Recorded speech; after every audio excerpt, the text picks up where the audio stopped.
Hello lads and welcome to Black Cats TV. Today we're going to be previewing the game against West Bromwich Albion. Excuse me if the lighting's bad on this video. I have no idea what, it's just apparently I've chosen the worst time of day to probably record this.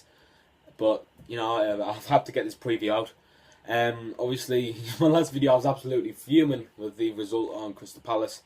But I've had time to reflect now, and obviously the way we conceded all 3 goals still is unacceptable. There's no doubt about that. But I was saying stuff like it's the worst game I've ever seen. There's obviously been worse, but the nature of the goals we conceded there were some of the worst I've seen, to be honest. It wasn't one of the worst games because the first half we did alright. We were still a bit shaky at the back, but we were good going forward. And that's what we will need to be against West Bromwich Albion. I'm not sure how much of the ball we're going to have because we've actually played with pretty much the least possession in the whole of the Premier League, and West Brom are playing away from home and they're a Tony Pulis side. Enough said there.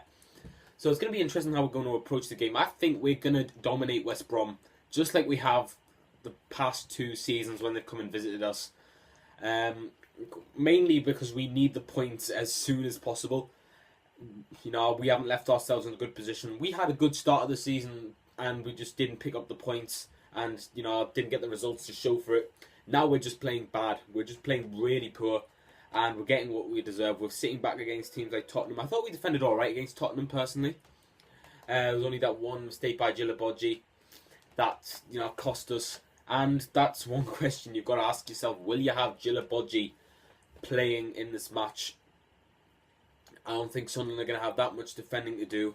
And when they do, I think O'Shea would be better at organising the defence. Him and Kone together would be decent. And speaking of Gilabodji, do you reckon he should start?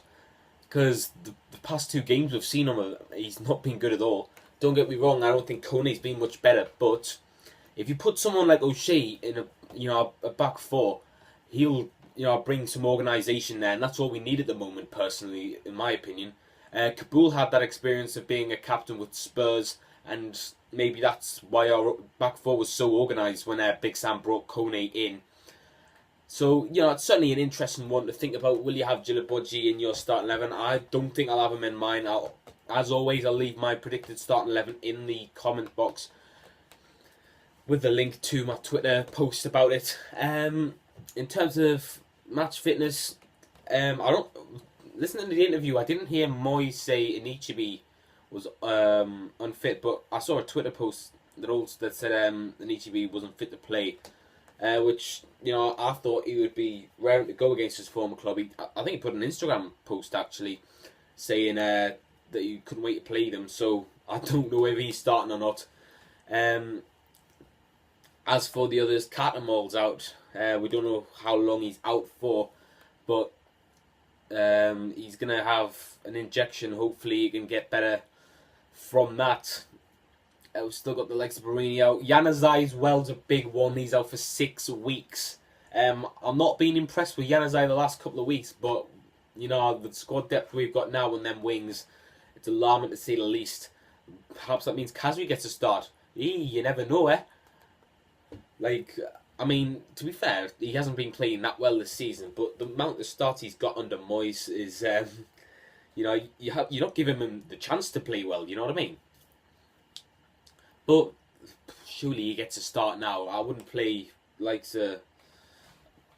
Pinar's injured as well, actually, so you can't obviously play the likes of Pinar over him. But also players such as, Barini are injured. I can't think of 2 fit wingers we've got, really. Januzaj is obviously out. You've got Gooch who can play out wide, I'd say. And I'm just thinking for them now, Kazri's your main standout winger that you've got playing there. Due to all the injuries we've got. Be interesting to see how Moyes plays, who he plays on the wings, etc. And yeah, I thought Ndong played well last time, I did say that. Kirchhoff is still fit, thank goodness. And full-backs, obviously, I'll keep the same. Tony Pulis, I reckon he's going to do what he did the last couple of years. Try and grind out in maybe a 0-0. Or try and go for all 3 points when he has the chance. Kone versus McLean, it's going to be as well. last time those two met, there was a bit of circulation on social media. Well, it wasn't circulation; it was actually both their Twitter accounts going at it. Coney starting the banter with who is James McLean, and then James McLean said some crap about Sunderland's teeth and that, whatever. Get lost, will you? You pathetic child, right? Honestly, everyone in Sunderland, when they hear the name James McLean, honestly, you could vomit. It's just a sickening name. Obviously not as bad as some like Jack Colback, but he's up there. He is up there, I'll tell you that. And yeah, that's pretty much all I'm thinking of. All I can think of for this preview. Let me know what you think your score prediction is going to be in the for the match tomorrow. I'm predicting a draw.